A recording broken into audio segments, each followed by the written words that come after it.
of water is not heavy. You can easily pick it up and take a drink from it. But what if I told you to hold it out in front of you? After a few minutes, your arm would get tired. And after an hour, your arm would go numb. The cup itself is not the cause of the pain. It is the time you spend holding on to the cup. This resembles our past trauma. The longer we cling on to it, the more it weighs us down. Yet water is essential for life.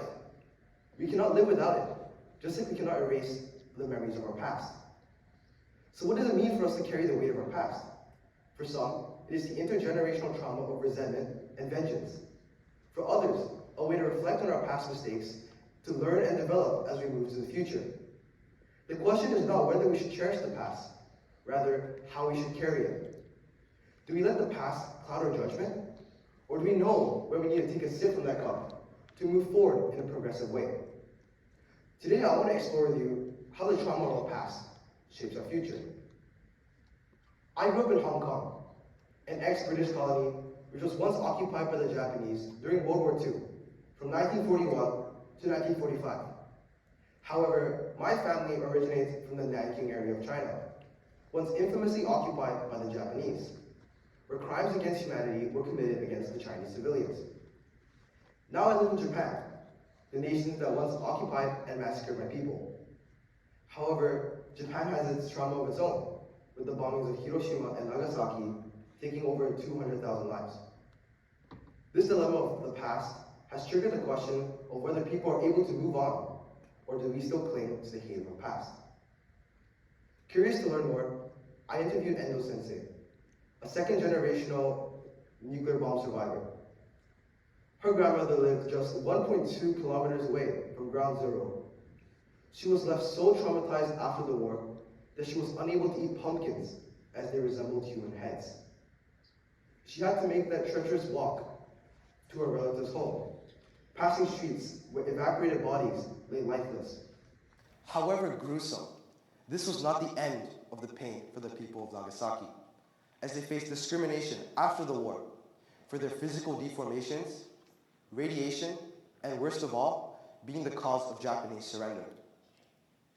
Yet extraordinarily, the people of Nagasaki persevered, channeling their anger into prayers, working together to rebuild and overcome the obstacle that they were presented with. What astonished me the most was that the people of Nagasaki hold no resentment towards the Americans that bombed them. Instead, they dedicate themselves to spreading a single message of peace, praying that Nagasaki is the last place to ever be bombed.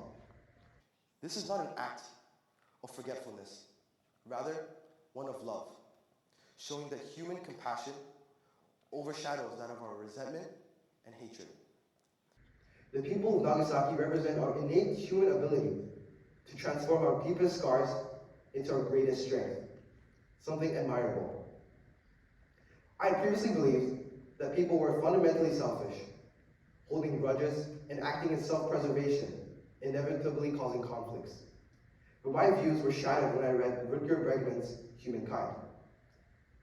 The book presented one key idea, that people at their core are more compassionate than we believe them to be. Through these historical accounts, I learned how even in history's darkest hours, in concentration camps, during national disasters, and amidst war, people constantly risk their lives to help strangers. In Humankind, Bregman shares a story that takes place during the bombings of London.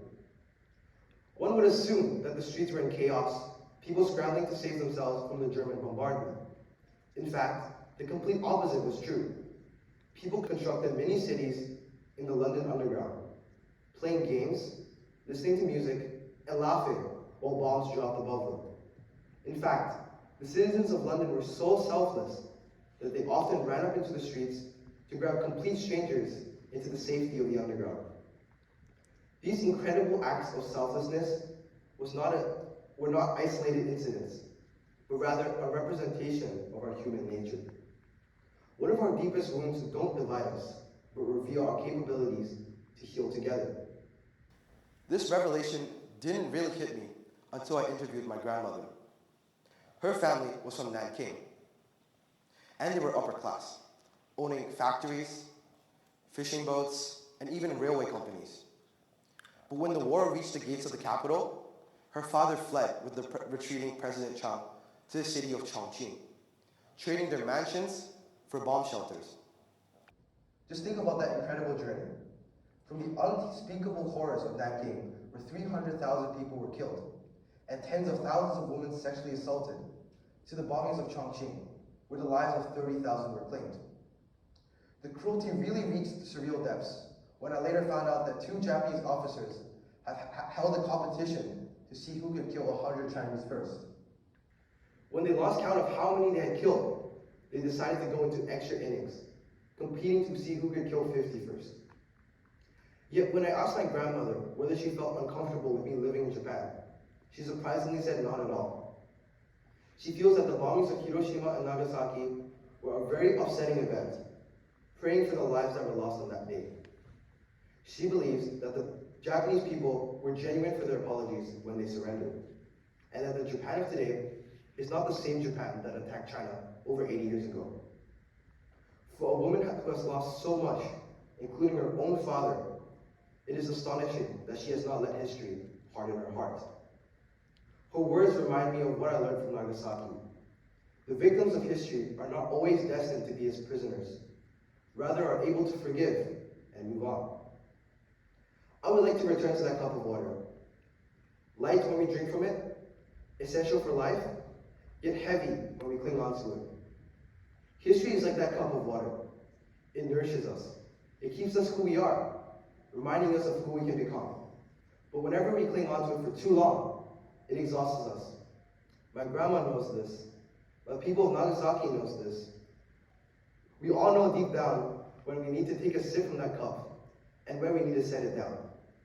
It is apparent in today's day, from Ukraine to Gaza, that it has become essential for us to understand and reflect on our trauma. Whenever my grandmother prays for a victim of Hiroshima, or whenever a survivor of Nagasaki forgives and reaches their hand out to their enemy, they're not just putting down their cup, but offering hope that we can all move forward. I'm not here today to tell you that the world is without hate, but I want you to think that our past can be an anchor that holds us down or a river that carries us forward. It is our choice to make. We just have to be open-minded. Thank you.